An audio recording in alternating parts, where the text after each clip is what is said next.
Hi friends, welcome to my channel. My name is Dr. Gwen and I'm a clinical psychologist who's obsessed with empowering disabled individuals and the amazing families and systems that support them. In this video, I interview a therapeutic and educational consultant, Jessica Romeyn. We get into what therapeutic and ed consultants do and Jessica's love of supporting clinically complex individuals. We also uncover how Jessica literally pulls back the sheets to sleuth out what programs, services, and supports are bespoke for her clients and their families. Jessica has a knack for seeing people authentically, and as she says, you are not a diagnosis, you are a person. Timestamps are in the description below. I always feel seen whenever I have an interaction with Jessica, and this interview is no different. Enjoy. Hi, Jessica. How are you? Hi. Well, Gwen, thanks so much for having me. Thank you for being here and for sharing your expertise and, of course, always being generous with your spirit and time, as you always are. Always.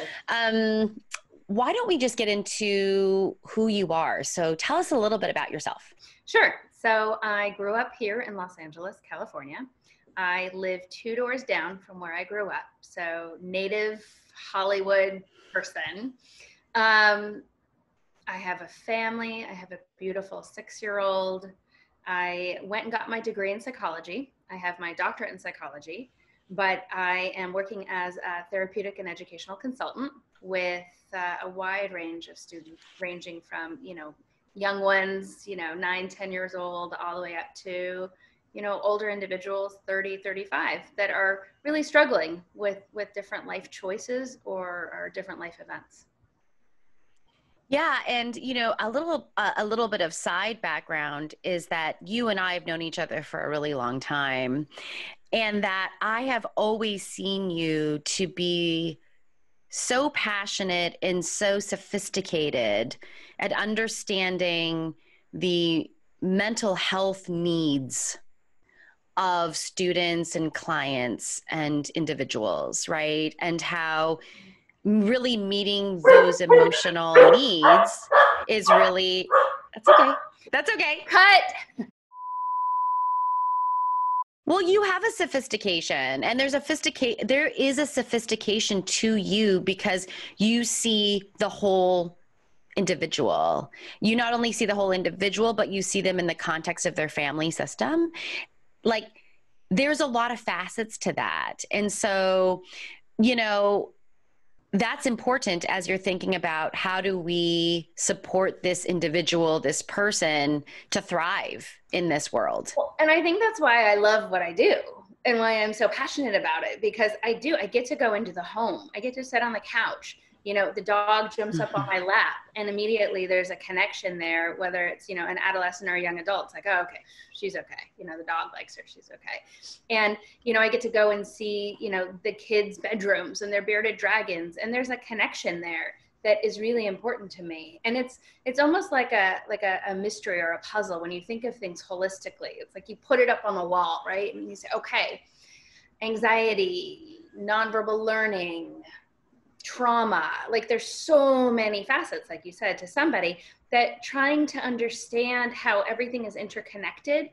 And then you take in the community and you take in school, and it's really, how do you approach an individual holistically and address everything to help them be successful, which is so cool to me. That's why I love what I do.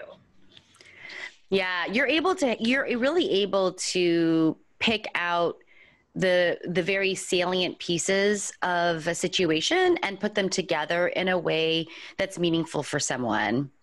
Maybe what we can get into is define what a therapeutic learning and educational consultant does, because I don't think a lot of people fully have a grasp of what that kind of specific niche thing is that you do. Well, and I think part of the problem is the industry doesn't really know what it is, right? I mean, you can call yourself anything you want: educational consultant, therapeutic consultant, clinical consultant. But the reality is everybody's an individual, and the way that you approach your practice is really how you're defined. So how I'm describing what I do is not necessarily what the other person does, right? So being a psychologist by training, I get to dive into the clinical, and I get to wrap my head around, what's going on, what are the symptoms, how are they presenting, what are, some prior clinical documentation, neuropsych exams, and I can kind of track the patterns. And then I talk to the psychiatrists and the psychologists, and I talk to everybody. So I get a really full clinical picture before I even start talking about my recommendations. And the recommendations, could be staying home and developing a team to wrap around the individual with, coaching and therapy and psychiatry and social skills groups. Or it could be, let's do a little bit more of an intervention and do an outdoor wilderness program, or, an acute stabilization where you go and you get testing done. All the way down to, residential, which could be 10 to 12 months, boarding schools, 12 to 15 months. I mean, that's the fun thing. Again, it's, putting all these pieces together to affect change. And really where I come from is much more of a family systems approach, which is keeping the family together. So if I can keep a kid home, I always say I like to work myself out of a job all the time. Yeah. It's really about getting the best services and keeping the family intact, as long as it's clinically appropriate. Yeah. Yeah. And so we see this very dynamic application of taking a bunch of pieces, looking at where things aren't working, right, for a family or for an individual in the context of their family, and then figuring out those pain points. Yep. Right. Yep. And meeting them where they are. When do you see the application of a therapeutic learning or ed consultant to be appropriate or necessary? So yeah, when do you see people, I want people to think to themselves, oh, I'm in that situation. That's who can help me at that time. What is that kind of population? And I think that's such an important question. I'm so glad you're asking it, because parents always say, I wish I would have known about you, right? And so for me, the earlier the better. I would rather meet with you for an hour, hear about everything, give you some, quick fixes and see how it goes, and track you, and then be able to intervene before it's too late. So, that's my style. So I would rather get you on the very front end when you're, let's say, starting the IEP process, or, you've had multiple hospitalizations and you're not sure what you want to do. So I get a lot of referrals from hospitals, from case managers that say, we don't really know the best program for this individual. So I'll go into the hospital and help them, create a plan. I think the hardest thing for me is when parents find me after, let's say, the second or third placements, and they weren't necessarily successful. And now they've either mortgaged their home, or, their child has gone through multiple failures, and now they come to me, and it's like, how do I pick up the pieces and really ensure success? And then there becomes funding issues and timing issues, especially if we say, let's, a 16 and a half, 17-year-old kid who's going to be 18. I only have basically 10 months to affect enough change to help this kid redirect, or, his trajectory or her trajectory, before they turn 18 and become an adult. So the sooner the better that I get to meet families and talk them through this process, the better. And I'll tell you, I've met with families 2-3 years ago where I, made a really simple recommendation: call this advocate, call this lawyer, you need to get an IEP. They go and they do it, and they come back to me a year later, 2 years later, and say, okay, we have the IEP, we have the funding, now help us. And that's what feels really good, because now they've got district funding in place, they've got all of their ducks in a row. We've done it in a way where we haven't experienced failures. It's just, if I had a formula, that would be it, is really starting off as soon as possible. Yeah. And so when families start to feel that pain, right, and not really know what to do, right, when they're faced with their child not maybe being able to be educated, let's say, in the traditional sense of school, right, when that's starting to break down, maybe when there's some emotional factors that come into play, that is the reason why they're not learning in a traditional setting. It's like uncovering some of these pieces and figuring out how you're going to support that student or that client systemically.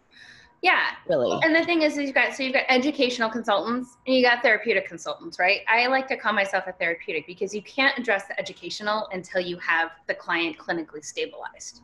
It's just, it doesn't work that way. So, if you've got a kid that is a frequent utilizer of hospitals, in and out of hospitals because of self-injury or because of suicidal ideation, like we have to get that cleared up and stable before we can talk about, okay, here's where they're going to be educated.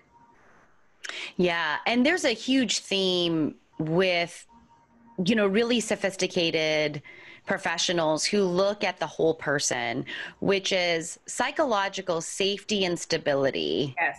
Is the foundation for everything else, whether it's to have relationships with people or even to learn, because learning is risky, right? Learning is it's risky business. And so we need to feel safe and we need to feel that we can trust our systems. Absolutely. In order to take those risks. Right. Yeah. And your home environment, you need to, it's like our hierarchy of needs, right? Like we need to have shelter. We need to have food. We need to have warmth. Like you can't start ripping off the bottom foundations and expect to make it up to the top. It just doesn't work that way. And I think a lot of times people try to fast forward and they think that they can have the quick fixes. And the quick fixes last a month, last 2 months, and then we're right back where we are. Yeah. And, I think the other piece where I really see your value is that a lot of times parents and students and clients know what they want. They just don't know how to get there. Or they don't know. Oh, they think they know what they want. So maybe there's some maybe there's some need for a formal process to clarify those goals, to articulate them maybe in a reason, like to balance them with reason, to balance them with what's available, to even balance the expectations and what expectations might be reasonable. And I think that's exactly right. It's all about expectations, right? If you have a very high achieving family, there's an enormous amount of pressure and social pressure on the individuals, on the kids. And so, we may have a high achieving family who wants the child to go to, a high end boarding school. Well, the kid's got learning challenges and social deficits. Like that's not necessarily going to be appropriate for your child. So let's take a step back, and it's not about your values, or it's not about your expectations, right? Certainly your values, but not your expectations. And let's try to refine them and see how can we best support your child in this situation. So, there's a lot of times there's that, right? Is that we want this, but that's not appropriate. We need to go this way. And then I think it's also the emotionality around it, right? Parents don't want to send their kids away. I have a son. I wouldn't want to send him away. But at a certain point, when you can't keep your child safe, it's not necessarily a reflection on you. It could be any number of factors. It could be, a chemical imbalance. It could be a trauma. It could be something having to do with something in the community. I think that's the hard part, is parents sometimes, internalize, oh, this is my fault, therefore I'm not gonna, send my kid away. And I always like to try to reframe it. It's not that you're sending your kid away, it's that you're giving your kid an opportunity, right? Programs are opportunities. A lot of these programs are really, really wonderful families and really wonderful kids that maybe have made some bad choices. But ultimately you're saving sometimes, I have a client right now, the therapist said, this mom saved her life. If she did not enter into this program, she would have probably passed away. And so I think we need to kind of remove this stigma around sending away and think of it more as an opportunity. Yeah. It's really, when we can remove that piece, it is really seeing the client for who they are and what they're struggling with, and embracing them and accepting them where they are. And then responsibly meeting them. Yeah. Right. Which that iteration is so lovely, as we have kids, but that's what we want to happen for any person, is to be seen and to be met. I want that for myself as well. Yeah. Right. So this is where I really see you connecting the dots between those things and connecting people to resources that there are a lot of, I mean, overwhelmingly so, right? No, we joke about, pre-pandemic, I was on the road 2 weeks. I mean, I've seen over, I don't even know, 250, 300 programs. And so that's also the really nice thing. It's, when you're working with a family, I can say, you know what, I ate the food. It was terrible, or I ate the food and the salad bar was incredible and the beds were comfortable. And they, so it's that boots on the ground that every parent wants to know, that there's that sense of safety and security. That is nice. And there's lots of programs out there, that's for sure. There are lots of programs out there. What's right is that's where your expertise comes in. I will have to share this story just for those people that don't believe that you are really boots on the ground. I mean, I've visited programs with you, and I have never, ever, ever been with anyone who, when we visited like a dorm or a living situation, one of the first things that you do is open the fridge. I was just gonna say, anybody who's watching this is laughing right now, because I'm laughing. You've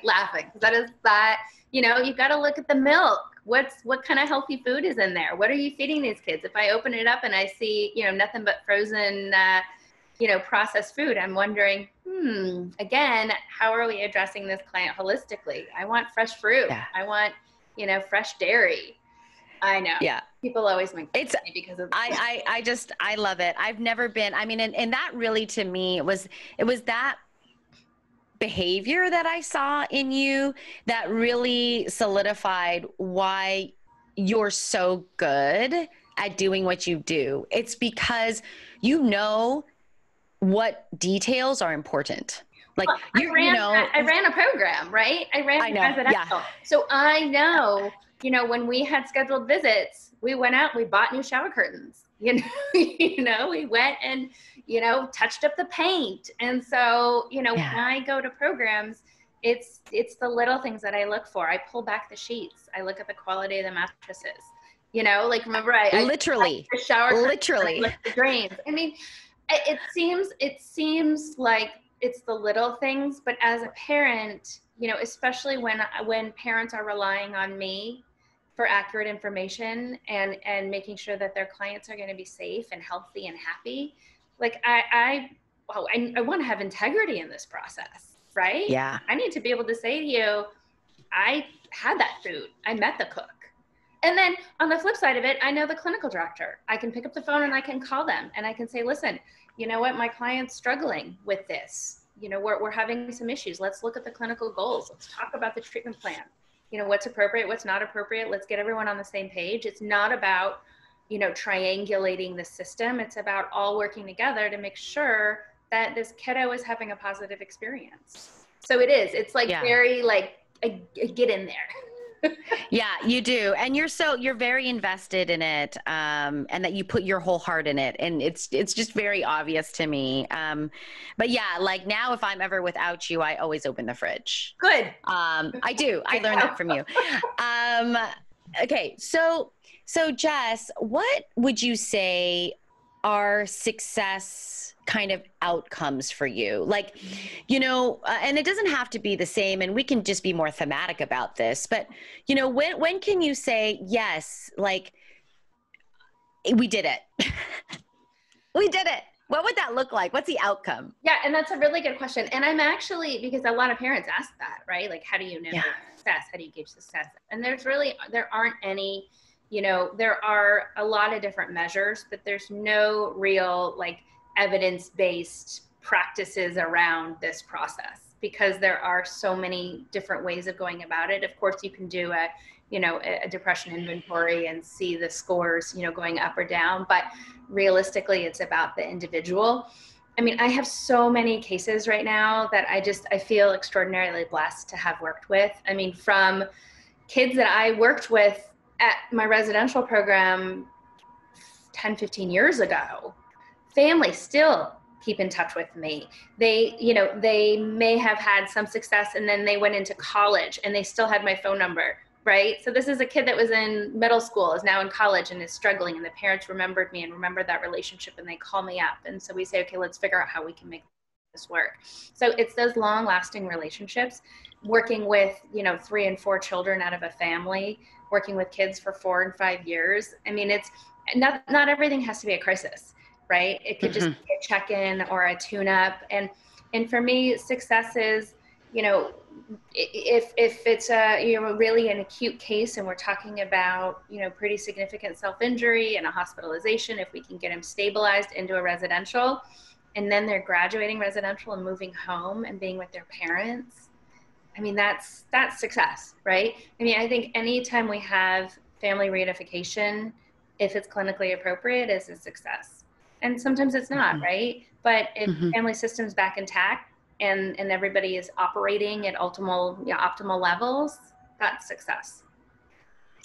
Yeah, that's so awesome. And I think ultimately that's what families want.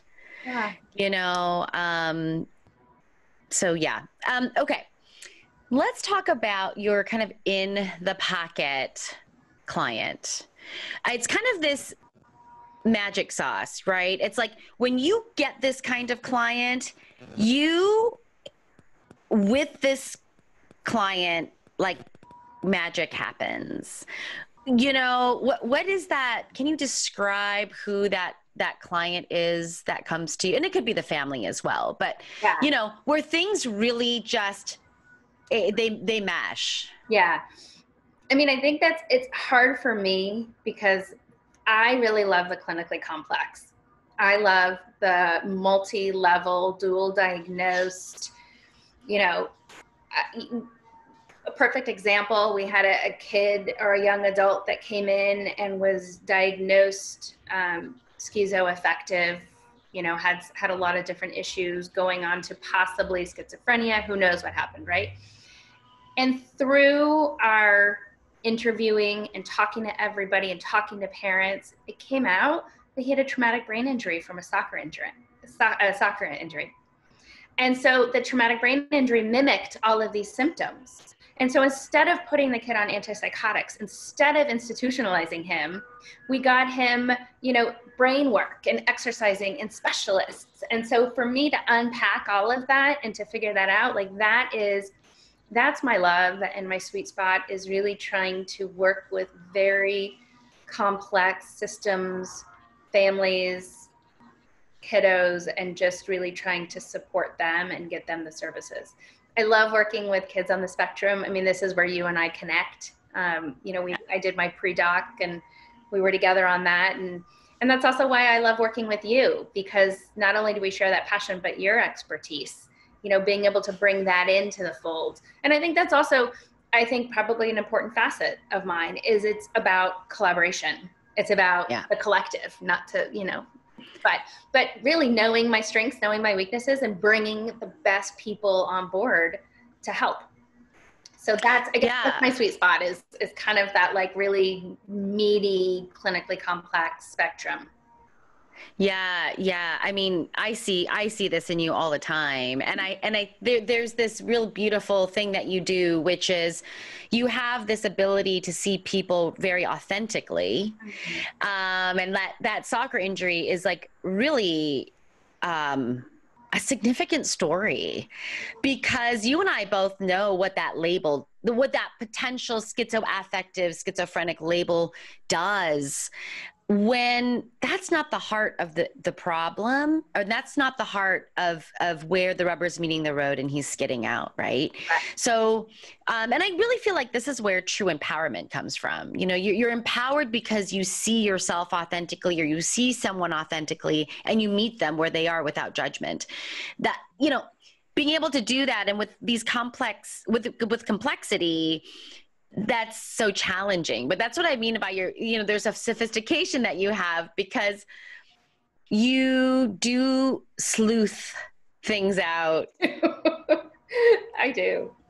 Whether it's looking into someone's fridge, or it's talking to multiple people and having relationships. I mean, you have established so many relationships with people that you can reach out, what you know, and you know what you don't, and you reach out and you ferret that stuff out. I mean, it's really awesome. I don't think anyone can duplicate your model because you are really uniquely you, but there is this kind of, there's a comprehensive approach. That's for sure. Well, it is. And I was just going to say, I've been working a lot with clients that are transgender or questioning gender identity. And so I've partnered up with some of the top people at Children's Hospital and at gender clinics and brought them in and really, educated myself on learning the language. What's the difference between acceptive and being affirmative? So I think it's really about education.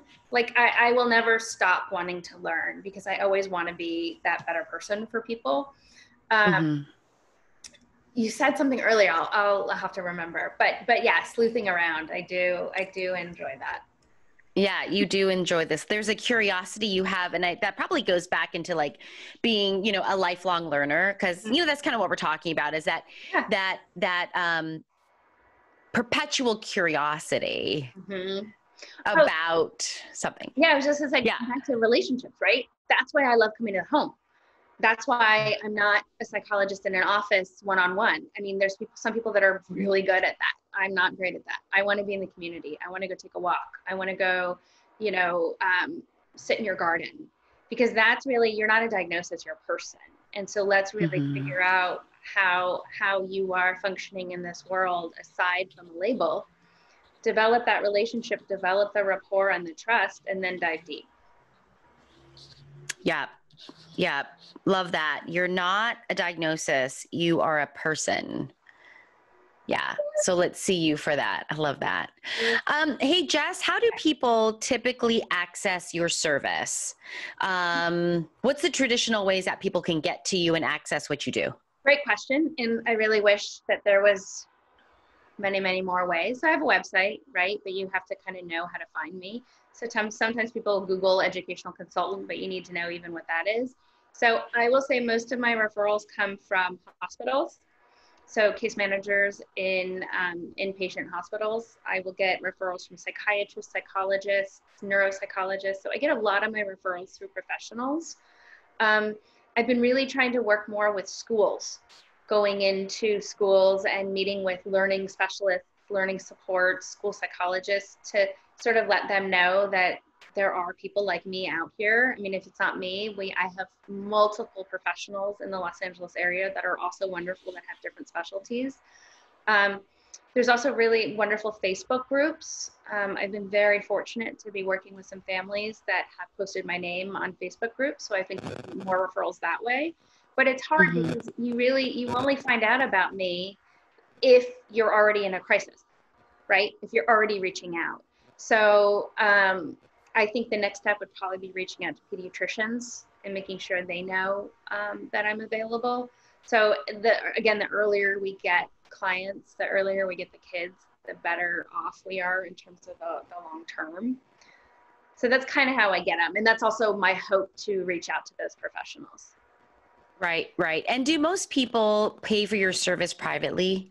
They do. I wish there was an insurance billing code, but there's not for consulting.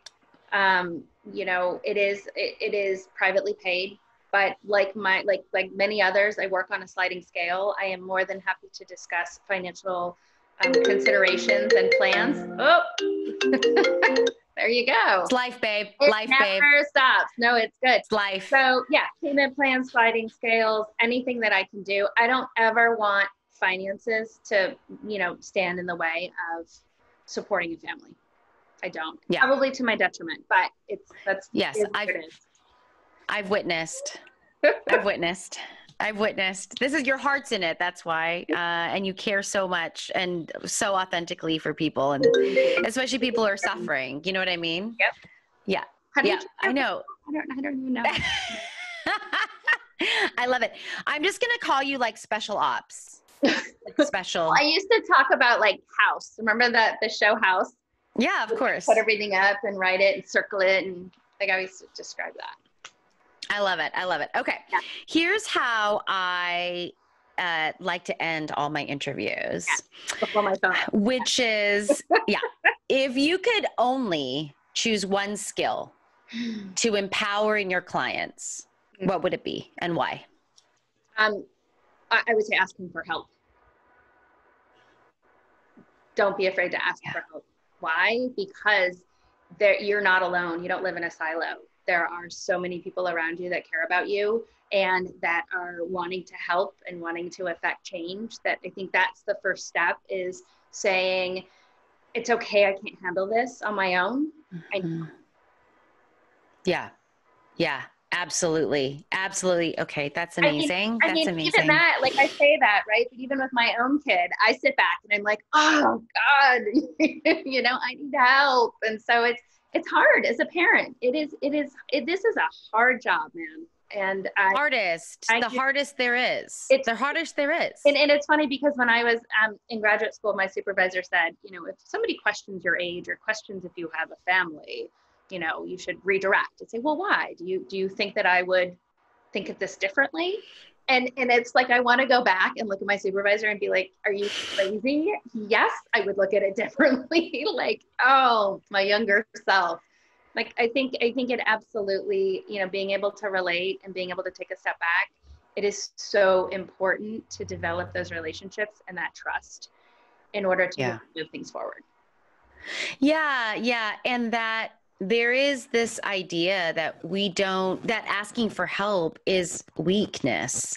And it's very opposite, right? Because when we put ourselves out there to ask for help, it's actually one of the most courageous things we can do.